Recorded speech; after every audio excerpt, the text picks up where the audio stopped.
This is by far the cruelest revenge I've ever seen. To punish the killer who caused his daughter's death, a plastic surgeon father directly transformed his enemy into a woman and locked him in a room full of dresses.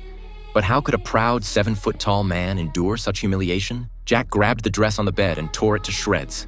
However, Rick wasn't worried at all when he saw this scene on the surveillance camera, because now that Jack didn't want to become a woman, he would slowly start to think. It turned out that Rick had installed a TV in the room for him. The TV had no other programs, only those that women like, either yoga programs or princess programs, with no other content to watch. At first, Jack also tried to refuse to watch these programs, but being locked in the room was just too torturous. He could only try to slowly get in touch with these things. Unexpectedly, as time went by, he actually fell in love with yoga. Every day, he would learn the movements from the TV and even make handmade dolls along with the TV. After a long time, Jack grew a head of long, black, beautiful hair. He also gradually got used to this way of life. By the time Rick saw Jack again, he had almost completely evolved into a woman. Seeing his own creation in front of him, Rick actually developed a wicked desire for him. But at this time, he had not lost his mind. He took out the key and quickly left the room. Although Rick tried his best not to observe Jack, the maid who had been by his side for many years saw through his thoughts at a glance. Because the appearance he had given Jack through plastic surgery looked similar to his late wife who had passed away many years ago.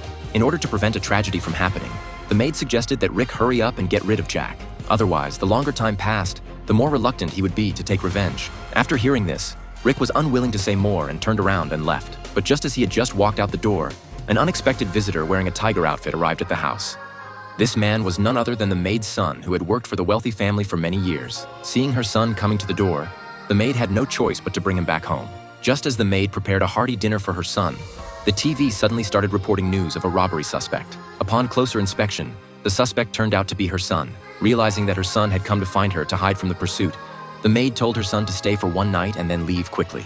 Unexpectedly at this moment, the son suddenly saw a beautiful woman on the big screen. The mother hurriedly warned her son not to act rashly when she saw this. But the son directly covered her mouth tightly and then firmly tied her to a chair. Without saying a word, he forcibly broke into Jack's room. But just then, Rick suddenly returned home. Seeing the maid tied to the chair, and then seeing Jack being bullied on the surveillance camera, Rick took out his gun and sent the intruder away. What was surprising was that after this incident, Rick actually let Jack out of the room. But it was this very action of his that ultimately completely harmed him. That night, taking advantage of the late hour when everyone was asleep, Jack directly crept downstairs, took Rick's gun, then raised the gun and walked into Rick's room.